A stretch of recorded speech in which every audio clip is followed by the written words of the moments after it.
तो दोस्तों कोई भी पर्सन अपने आप को फिज़िकल या इमोशनल इश्यूज से हील कर सके, इसके लिए कोई एक सिंगल रास्ता नहीं है। कोई पर्सन है जो स्पिरिचुअलिटी का रास्ता अपनाता है, कोई पर्सन मेडिटेट बहुत ज़्यादा करता है, कोई पर्सन साइकोथेरेपी के थ्रू हील होता है, कोई पर्सन होलिस्टिक हीलिंग के थ्रू हील होता है और बहुत सारे लोग हैं जो फार्माकोथेरेपी या मेडिसिन्स का भी उन्हें इस्तेमाल करना पड़ता है अपने इमोशनल इश्यूज़ को ओवरकम करने के लिए। दोस्तों आज हम बात करें एक ऐसे ही मेडिटेशन के बारे में, हो'ओपोनोपोनो मेडिटेशन। इसके ऊपर हमने पहले एक और वीडियो किया है जिसको बहुत सारे व्यूज़ और बहुत सारे लाइक्स और कमेंट्स आपके मिले, उसके लिए बहुत बहुत धन्यवाद। ये उसी का एक एक्सटेंशन है। अगर आपने वो वीडियो नहीं देखा तो पहले उस वीडियो को देख लीजिए कि क्या है हो'ओपोनोपोनो मेडिटेशन और कैसे करना चाहिए। तो आज हम बात करेंगे कुछ केस स्टडीज़ के बारे में, हाइपोथेटिकल केस स्टडीज़, कुछ असली केस स्टडीज़ जहाँ पर हो'ओपोनोपोनो मेडिटेशन आप इस्तेमाल कर सकते हैं अपने इमोशनल, फिजिकल इश्यूज़ और सिचुएशंस को बेहतर बनाने के लिए। दोस्तों मेरा नाम है गुरप्रीत सिंह, महक लाइफ को। चलिए इस वीडियो को शुरू करते हैं। अब हो'ओपोनोपोनो एक हवाईयन मेडिटेशन टेक्निक है जहाँ पर आप अपनी जो सिचुएशन है या जो दूसरा पर्सन है उसका बिहेवियर है उसे चेंज करने के बारे में नहीं सोचते हो, पर जो आपका पार्ट है उस सिचुएशन के अंदर या आपकी लाइफ की उस एडवर्सिटी के अंदर उसे हील करने के बारे में सोचते हैं। इस मेडिटेशन का बेसिस इस थ्योरी में है कि जो भी आपकी लाइफ के अंदर हुआ है, जो भी आपकी लाइफ के अंदर हो रहा है, उसके लिए आप किसी ना किसी वे से रिस्पॉन्सिबल हो या आपने उस सिचुएशन को में भी अट्रैक्ट किया था। स्पिरिचुअलिटी भी कहती है कि आप मैनिफेस्ट करते हो जो भी आपकी लाइफ के अंदर होता है और आपके हाथ में ही पूरा पावर है कि आप उस चीज़ को, अगर वो आपकी लाइफ के लिए ठीक नहीं है, कैसे आप एलिमिनेट कर पाए।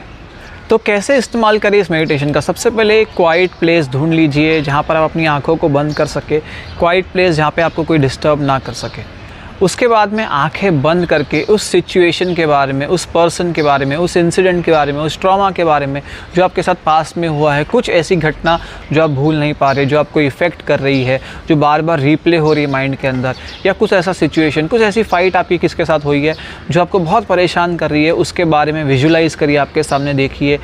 अब ऊँचे ऊँचे इन 4 फ्रेजेस को बोलिए, उस पर्सन के नहीं पर अपने आप को, क्योंकि जब भी आपकी लाइफ के अंदर इस तरह की सिचुएशन होती है आप अपने आप को किसी ना किसी वे से हर्ट कर देते हो, आप अपने आप को किसी ना किसी वे से गिल्टी फील करते हो, आपका जो सेल्फ लव है वो कम हो जाता है। जब आपके साथ कोई सिचुएशन होती है, किसी ने आपके साथ फाइट किया, आपका सेल्फ लव कम हो जाएगा, आपका सेल्फ वर्थ कम हो जाएगा। तो आपको उस टाइम पे हीलिंग की रिक्वायरमेंट है उस सिचुएशन को बेहतर करने के लिए।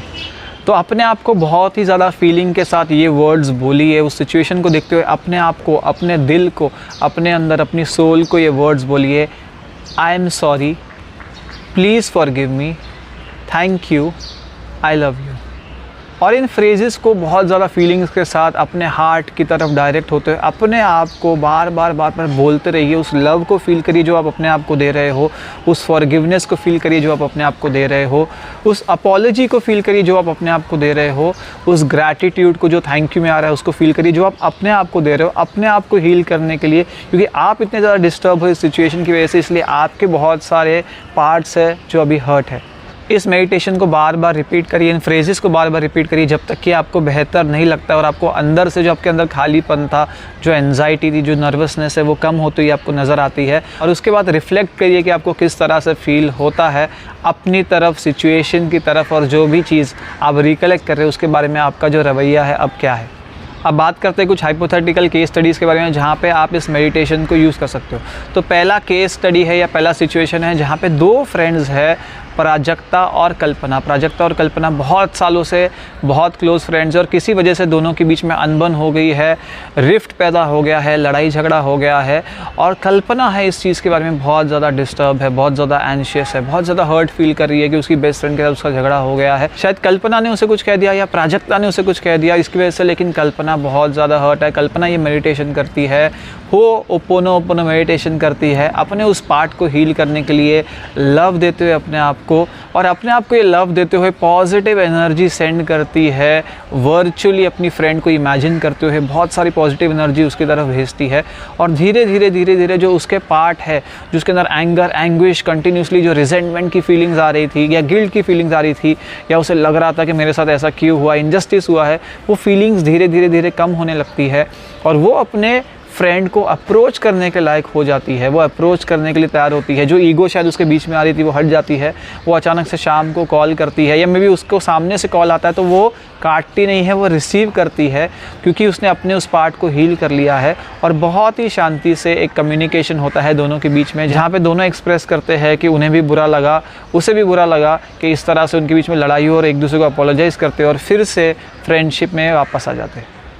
दूसरी हाइपोथेटिकल केस स्टडी है कि एक पर्सन है जिसका नाम है रोहित, और जिसके साथ बचपन में बुलिंग का इंसिडेंट हुआ था, ट्रॉमा हुआ था, जो आज भी उसके माइंड में प्ले करता है। उस बुलिंग की वजह से, उस ट्रॉमा की वजह से आज भी उसे सोशल एंजाइटी है, आज भी वो लोगों के साथ मिलजुल कर बैठ नहीं सकता, बात नहीं कर सकता, बहुत ज़्यादा डरा हुआ रहता है, और बार बार वही फीलिंग्स जो है उस टाइम पे जो उसके साथ हुई थी वो रिप्ले करती है। तो वो भी इस तरह का होपोनोपोनो मेडिटेशन करता है, जहाँ पे वो अपने आप को लव भेजता है, अपने आप को फॉरगिव करता है, अपने आप को थैंक यू करता है, ग्रैटिट्यूड दिखाता है, जिसकी वजह से उसके अंदर जो सेल्फ लव की कमी आ गई थी ये इंसिडेंट होने की वजह से, या जो खुद का जो वर्थ है अपने आप को अफर्म करता है बार बार, अपनी जो वैल्यू है अपनी नज़र में जब वो ग्रो करती है, तो उसे ये जो ट्रॉमा है, ये इंसिडेंट है, या उसका जो रेसिड्यू है और बार बार जो उससे रिलेटेड थॉट्स आ रही है वो उसे इफ़ेक्ट करना कम कर देती है। अब एक बहुत इंपॉर्टेंट बात जो मैं आपसे शेयर करना चाहूँगा कि आप बोलेंगे कि ये जो लव है, ये अफेक्शन है, ये ग्रैटिट्यूड है, ये आप अपने आप को क्यों दे रहे हो, ये दूसरे पर्सन को क्यों नहीं दे रहे हो, अपने आप को क्यों इमेजिन कर रहे हो, अपने हार्ट में क्यों दे रहे हो,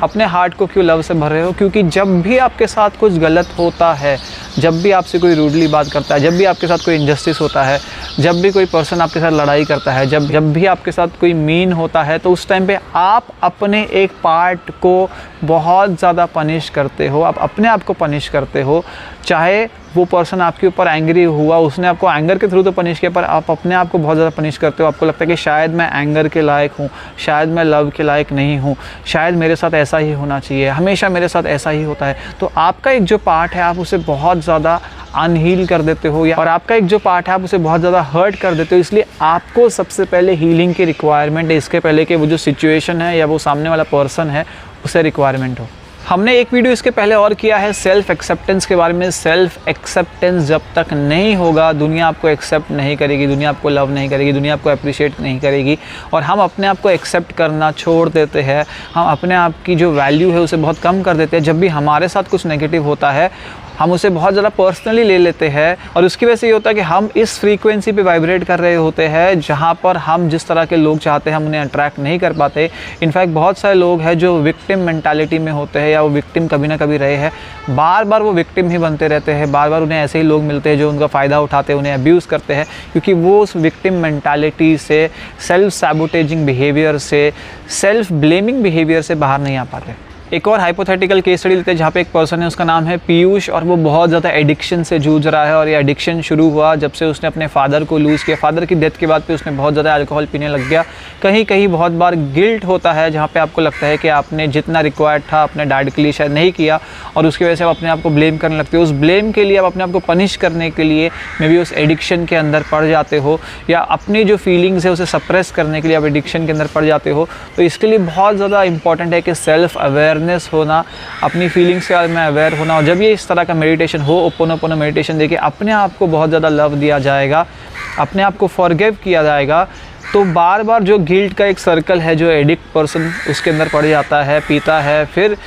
कुछ गलत करता है, फिर गिल्ट में आता है, फिर वापस पीता है, इसको साइकिल को ब्रेक करने में ये जो मेडिटेशन है बहुत ज़्यादा हेल्प कर सकता है। अब जैसे मैंने पहले कहा है कि कोई भी मेथड जो हीलिंग का है वो एब्सोल्यूट नहीं है, या कोई भी जो एक मेथड है वो दूसरे एक मेथड का रिप्लेसमेंट नहीं है। जैसे कि जो स्पिरिचुअलिटी और मेडिटेशन है, जो बेनिफिट आपको इससे मिलेंगे, जो बेनिफिट आपको योगा से मिलेंगे, जो बेनिफिट आपको प्राणायाम से मिलेंगे, जो बेनिफिट आपको ग्रैटिट्यूड करने से मिलेंगे, जो बेनिफिट आपको जर्नलिंग करने से मिलेंगे, जो बेनिफिट हॉबीज़ से, एक्सरसाइज से मिलेंगे, वो आपको दवाइयों से नहीं मिल सकते, वो आपको साइकेट्रिस्ट की दवाइयों से नहीं मिल सकते। और जो आपको बेनिफिट, जो टेम्परेरी बेनिफिट आपको साइकेट्रिस्ट दवाइयों से मिल रहे हैं, जहाँ पे आप बहुत ज़्यादा प्रॉब्लमेटिक सिचुएशन में हो